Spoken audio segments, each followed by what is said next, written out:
الشيطان الرجيم. بسم الله الرحمن الرحيم.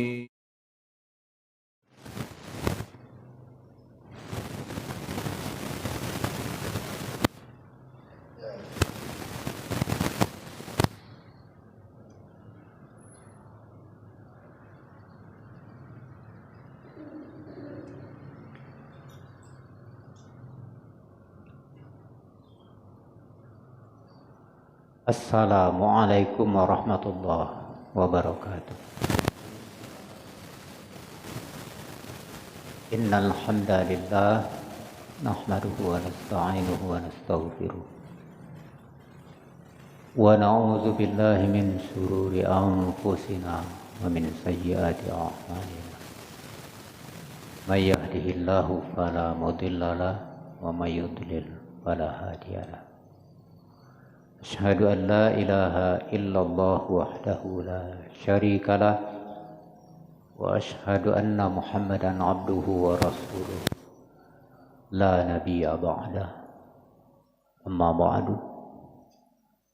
Bapak Ibu hadirin jamaah salat subuh yang dimuliakan Allah, puji beserta syukur senantiasa kita aturkan kehadirat Allah Subhanahu wa taala yang melimpahkan rahmat, nikmat serta karunia-Nya kepada kita semua, baik nikmat iman, nikmat Islam, nikmat sehat, nikmat sempat, nikmat hidup, dan nikmat-nikmat lainnya. Semoga kita menjadi orang yang pandai mensyukuri nikmat yang banyak itu. Salawat beriring salam tak henti-hentinya kita mohonkan pada Allah Subhanahu wa taala. Kiranya disampaikan pada arwah junjungan kita Nabi besar Muhammad sallallahu alaihi wasallam. Allahumma salli ala Muhammad wa ala ali Muhammad. Bapak Ibu hadirin jamaah salat subuh yang dimuliakan Allah. Sekarang kita sudah berada di tahun 2024. Banyak peristiwa yang akan terjadi di tahun 2024 ini. Di antaranya pesta demokrasi. Namun kita di tahun 2024 ini secara diri pribadi ada juga yang perlu kita renungkan. Karena bergantinya waktu berarti bertambah umur kita. Ada orang yang tahun ini karena bergantinya tahun usianya sudah masuk 20 tahun. Ada yang 30 tahun, ada yang 40 tahun, ada yang masuk 50 tahunan. Bahkan ada yang sudah masuk 70 tahunan. Dan mungkin ada yang sudah masuk 80 bahkan 100 tahun. Itu artinya kita ini semakin lama semakin tua, umur bertambah, tapi usia kita hidup di dunia ini semakin berkurang. Umur kita nambah terus, dari 50 sampai 60, sampai nanti 61, terus tambah terus umur. Tapi usia kita berkurang, usia kita menempati dunia ini semakin bertambah umur, usia semakin berkurang. Makanya dari detik ke detik, dari menit ke menit, dari waktu ke waktu kita lewati.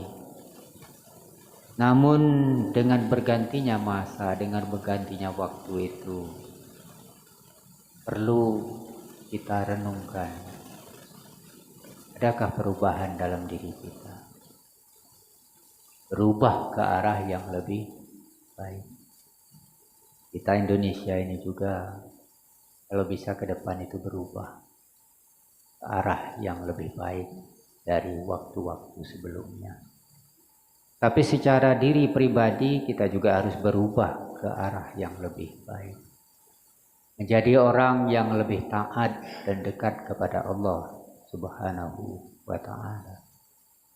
Karena semua yang kita lakukan di permukaan bumi ini adalah untuk menggapai ridho Allah Subhanahu wa ta'ala. Apapun itu. Jadi kalau kita berubah ke arah yang lebih baik, insya Allah mendapatkan ridho dari Allah Subhanahu wa ta'ala. Dan itu yang perlu kita renungkan. Walaupun di saat pergantian tahun itu banyak orang yang hura-hura, banyak orang yang hiburan di mana-mana, banyak orang memeriahkan dengan cara-cara tertentu, apakah itu begadang atau makan-makan bersama atau menebarkan kembang api, kemudian dengan petasan dan lain sebagainya. Sebenarnya itu kalau kita telusuri, itu ciri-ciri agama di luar Islam. Dengan cara menghidupkan lonceng, membunyikan lonceng. Dengan cara menghidupkan api. Dengan cara membunyikan petasan-petasan. Dan kalau orang Islam itu mengingatkan kita itu salah satu di antaranya dengan cara mengumandangkan suara azan. Jadi kita diseru dengan suara azan itu supaya kita mendekatkan diri kepada Allah Subhanahu wa ta'ala. Supaya kita beribadah. Jadi layaknya pertambahan waktu, pertambahan masa atau bergantinya waktu dan masa itu ada yang berganti dalam diri kita. Ada yang berubah dalam diri kita, terutama ke arah kebaikan. Semua kita setuju barangkali kita ingin perubahan terutama dalam diri kita ke arah yang lebih baik. Semoga kita menjadi orang yang lebih dekat pada Allah Subhanahu wa ta'ala. Tapi bukan malah sebaliknya. Dengan bergantinya waktu, bergantinya tahun, bergantinya masa, malah kita berubah juga tapi ke arah yang lebih buruk. Itu kita termasuk orang yang celaka. Mudah-mudahan kita semua bisa merubah diri kita menjadi orang yang lebih baik. Dan bahkan kalau masa-masa lalu kita ada berbuat dosa, maksiat dan lain sebagainya yang tidak diridhoi oleh Allah Subhanahu wa ta'ala, insya Allah di masa mendatang, di saat-saat ke depan ini kita bisa berubah jadi lebih baik. Bapak Ibu hadirin jamaah salat subuh yang dimuliakan Allah, ada beberapa sikap hidup manusia, beberapa sikap manusia dalam menjalani hidup ini, dalam menelusuri hidup ini, dalam memaknai hidup ini. Karena dunia akhirat itu jauh berbeda. Baik dari sisi waktu jauh berbeda. Kita sudah 60 tahun di dunia ini hidup misalnya. Itu di akhirat paling-paling 1 jam lebih kurang. Dari sisi waktu jauh sekali berbeda. Dari sisi kenikmatan juga sangat jauh berbeda di akhirat kelak. Kita mungkin semuanya sudah ada di dunia ini, menurut kita nikmat. Tapi dibanding dengan kenikmatan yang ada di akhirat kelak, jauh berbeda, bahkan ribuan kali lipat berbeda. Oleh karena itu, ada beberapa sikap manusia dalam mencermati atau dalam memaknai hidup ini. Sehingga dia memperoleh atau melaksanakan kehidupan ini dengan 2 hal. 1 baik, 1 buruk. 1 mulia, dan mungkin 1 lagi hina. Adapun yang pertama, ada manusia yang hidup mulia di dunia tapi hina di akhirat. Di dunia dia mulia, bergelimang harta, kemudian duit banyak, emas banyak, kendaraan banyak, jabatan tinggi. Semua itu menjadi kebanggaan bagi mereka. Semua itu menjadi kebanggaan bagi mereka, kebahagiaan. Dan dia merasa hidupnya di dunia itu mulia. Makanya ada orang yang mulia di dunia, serba memiliki segala-galanya. Duit banyak, harta banyak, ada lagi yang bini banyak. Nah itu lebih parah lagi itu. Semuanya banyak. Dan seluruh waktunya dihabiskan untuk memikirkan urusan dunia. Karena dia ingin senang hidup di dunia. Karena dia ingin mulia hidup di dunia. Yang penting tujuan tercapai, halal haram hantam, semuanya bisa dimilikinya di dunia. Itulah orang yang mulia di dunia. Tapi hina di akhirat. Berkaitan dengan agama, no. Sholat tidak. Sedekah tidak. Bayar zakat tidak. Apalagi naik haji. Berkaitan dengan ibadah, pengabdian dan pendekatan diri kepada Allah Subhanahu wa taala, dia nol. Makanya orang seperti ini dia mulia di dunia tapi hina di akhirat. Mulia di dunia semuanya ada, semuanya dia miliki, dan dia merasakan senang di dunia ini seolah-olah seperti surga dunia. Tapi dia hina di akhirat karena tidak laksanakan pengabdian dan ibadah serta pendekatan diri kepada Allah Subhanahu wa taala. Itu yang pertama. Kemudian yang kedua, mulia di akhirat tapi hina di dunia. Ini orang yang taat beribadah, mengabdi, mendekatkan diri kepada Allah Subhanahu wa taala dengan segala macam yang dia lakukan asal dia bisa dekat dengan Allah. Untuk urusan dunia, kagetlah. Makan seadanya, pakaian seadanya, kendaraan seadanya, tempat tinggal seadanya. Makanya dia mulia hidupnya di akhirat, tetapi di dunia tidak mulia. Ada orang yang hidupnya di akhirat mulia karena mengutamakan kehidupan akhirat dulu dan menomor sekiankan kehidupan dunia. Allah mengatakan dalam Al-Quran, wabtaghi fima ataakallahu darul akhirah wala tansa nasibaka minad dunya wa ahsin kama ahsanallahu ilaik. Carilah olehmu karunia Allah untuk kebahagiaan hidupmu di akhirat. Berarti bahagia di akhirat dulu, kata Allah. Untuk dunia gimana? Jangan lupa. Wala tansa nasibaka minad dunya. Tapi jangan lupakan kehidupanmu di dunia. Tapi utamanya akhirat. Dalam Al-Quran, dunia jangan lupa.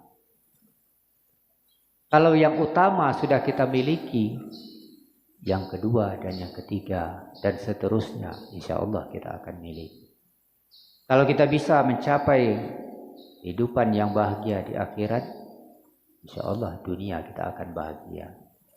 Karena kalau orang ingin bahagia hidup di akhirat, dia tentunya taat beribadah dan mengabdi serta mendekatkan diri kepada Allah Subhanahu wa taala, dan tentunya yang dilakukannya semuanya baik di dunia ini. Selama di dunia ini yang dilakukan semuanya baik. Kalau semua yang dilakukan baik, maka bernilai ibadah di sisi Allah Subhanahu wa taala.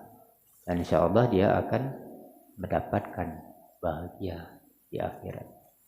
Walaupun di dunia hidupnya sederhana. Dalam Islam juga kita diajarkan hidup sederhana dan tidak berlebih-lebihan. Dari sisi apa saja dalam Islam kita dianjurkan oleh Rasulullah SAW hidup sederhana. Rasulullah hidupnya sederhana. makan seadanya, tempat tinggal seadanya, hidupnya sederhana. Itulah orang yang bahagia di akhirat, tetapi dia di dunia tidak semulia orang yang punya segala-galanya di dunia ini. Mulia di akhirat itu mungkin dia susah di dunia karena tinggal di gubuk derita. Ada orang yang bajunya kering di badan karena bajunya sedikit. Tapi semua itu dia lakukan karena dia mengutamakan kehidupan di akhirat. Berkaitan dengan kehidupan di akhirat, dia berusaha mencari ilmu. Dia berusaha meningkatkan iman dan amal. Dia berusaha menjadi orang yang lebih baik. Apapun akan dia lakukan untuk menggapai kehidupan di akhirat. Bapak Ibu hadirin jamaah salat subuh yang dimuliakan Allah. Yang pertama, mulia di dunia, hina di akhirat. Yang kedua, hina di dunia, mulia di akhirat. Dan yang ketiga, hina di dunia dan hina di akhirat. Ini dua-duanya kaum. Hina kedua-duanya. Di dunia lasaro, di akhirat lebih saro. Orang inilah yang celaka. Karena salah satu di antara kemuliaan itu tidak dia dapatkan. Yang dia dapatkan cuman kehinaan. Baik dunia maupun akhirat. Di dunia harta tak punya. Di dunia miskin. Pangkat tak katik. Pakaian sederhana. Tapi sholat tidak, puasa tidak, apalagi nak bayar zakat, baca Quran tidak pernah. Inilah orang yang hina keduanya, hina di dunia dan hina di akhirat. Orang ini termasuk orang yang merugi. Kenapa dikatakan rugi? Di dunia dia sengsara, miskin. Bahkan termasuk miskin ilmu. Bukan miskin harta saja. Termasuk miskin ilmu. Tapi lah miskin ilmu, lah miskin harta. Tapi suka berbuat maksiat. Munafik. Musyrik. Kufur terhadap nikmat Allah Subhanahu wa ta'ala. Makanya kalau orang-orang yang kufur terhadap nikmat Allah Subhanahu wa ta'ala, maka Allah akan berikan azab. Itulah salah satu azabnya. Di dunia dia hina, di akhirat dia juga hina. Bapak Ibu hadirin jamaah salat subuh yang dimuliakan Allah. Yang terakhir adalah orang yang beruntung. Mulia di dunia, kemudian mulia di akhirat. Orang yang mendapatkan kedua-duanya, dunia dia dapat, akhirat dia dapat. Inilah orang yang beruntung. Orang yang beruntung itu meraih dunia dengan cara yang baik. Apapun yang dia laksanakan di dunia ini dengan cara yang baik. Ujian dengan cara yang baik, dengan cara yang benar, dengan cara yang halal, dengan cara yang jujur. Walaupun sekarang banyak uang yang tak jujur, banyak uang yang senang dengan yang tidak baik, bahkan itu dicari-cari. Depan ini kalau banyak orang yang tidak jujur, hancur tatanan hidup kita di dunia ini, terutama di Indonesia. Insya Allah ke depan ini Indonesia semakin banyak wong-wong yang jujur. Kalau banyak wong yang jujur, insya Allah pemilihan apapun akan menghasilkan yang baik. Tapi kalau sudah banyak yang tidak jujur, sudah banyak yang curang, hasilnya dijamin tidak baik. Makanya kita berharap, kita memohon kepada Allah Subhanahu wa Ta'ala, semoga ke depan ini banyak orang-orang yang jujur, banyak orang-orang yang baik, banyak orang-orang yang suka dengan yang benar, banyak orang yang suka dengan yang halal tapi tidak menghalalkan segala cara. Kemudian orang yang beruntung juga, selain dari dia berbuat baik di dunia ini, berbuat benar, kemudian melakukan atau makan, mengerjakan yang halal, kemudian jujur, dia juga sabar, ikhlas dan tawakal. Jadi kalau orang yang mulia atau yang beruntung kedua-duanya, dia akan sabar menghadapi kehidupan ini. Dia akan ikhlas menghadapi segala sesuatu yang terjadi pada dirinya, dan semuanya dia tawakal, serahkan kepada Allah Subhanahu wa Ta'ala. Karena semua yang kita lakukan ini kuncinya ikhlas. Kalau ikhlas akan berakhir dengan baik. Ibadah dengan ikhlas akan berakhir dengan ridho Allah. Menolong orang dengan ikhlas akan berakhir dengan ridho Allah.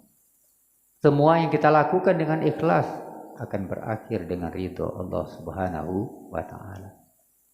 Dan kalau semua yang kita lakukan sudah mendapat ridho dari Allah Subhanahu wa Ta'ala, itulah orang yang paling beruntung di dunia ini. Dalam surat Bayyinah Allah sebutkan radhiyallahu anhum wa radu an. Allah ridho kepada mereka dan mereka juga ridho. Kalau sudah seperti itu, aman. Bukan aman dunia saja, tapi bahkan aman sampai di akhirat kelak. Bapak Ibu hadirin jamaah salat subuh yang dimuliakan Allah. Target utama kita dalam hidup ini sebenarnya adalah akhirat. Tapi untuk sampai ke target utama akhirat itu, kita harus melalui yang namanya dunia. Makanya dunia merupakan jembatan bagi kita untuk sampai ke akhirat. Kalau di dunia ini baik, insya Allah di akhirat kita akan selamat. Kalau di dunia ini kita laksanakan segala sesuatu sesuai dengan perintah Allah dan tuntunan Rasulullah SAW, insya Allah di akhirat kita akan aman. Makanya orang yang paling beruntung adalah orang yang mulia di dunia dan mulia di akhirat. Di dunia dia melaksanakan yang baik, yang benar, yang halal, jujur, sabar, ikhlas, tawakal. Kemudian dia berkaitan dengan akhirat, taat, beribadah, mengabdi dan mendekatkan diri kepada Allah Subhanahu wa Ta'ala. Bapak Ibu hadirin jamaah sholat subuh yang dimuliakan Allah, dari 4 kriteria ini masing-masing kita di awal tahun 2024 ini, mari kita renungkan, masuk yang mana kita ini? Masuk yang mulia di dunia lalu hina di akhirat, atau masuk yang mulia di akhirat hina di dunia, atau masuk yang hina kedua-duanya, dunia hina, akhirat hina, atau kita masuk kedua-duanya, di dunia mulia, di akhirat mulia. Di mana jawabannya? Ada pada diri kita masing-masing. Saya orang yang mengutamakan dunia, mengabaikan akhirat, berarti kelompok pertama. Lalu saya yang mengutamakan akhirat, lalu menomor sekiankan dunia, kelompok kedua. Kelompok kedua lebih baik dari kelompok pertama. Tapi kelompok ketiga yang hina dunia, hina akhirat, di dunia ada karuan, di akhirat celaka, mendapat siksa. Inilah orang yang paling merugi. Dan kelompok keempat, mulia di dunia, mulia di akhirat. Insyaallah kita termasuk kelompok yang dimuliakan oleh Allah di dunia, tapi bukan dimuliakan oleh sesama manusia. Dimuliakan Allah di dunia dan dimuliakan Allah di akhirat kelak. Nyongsong tahun baru 2024 ini, semoga kita bisa menjadi orang yang mulia, baik dunia maupun akhirat. Dengan mulia dunia, mulia akhirat, maka akan menjadikan tatanan kehidupan kita menjadi lebih baik. Terutama berkaitan dengan bangsa dan negara kita. Kalau pemimpin-pemimpinnya, pelaku-pelakunya menginginkan mulia di dunia, mulia di akhirat, insya Allah ke depan negara kita akan aman. Semoga semuanya diridhoi oleh Allah Subhanahu wa ta'ala. Lebih kurang mohon maaf, billahi taufiq wal hidayah. Wassalamualaikum warahmatullahi wabarakatuh.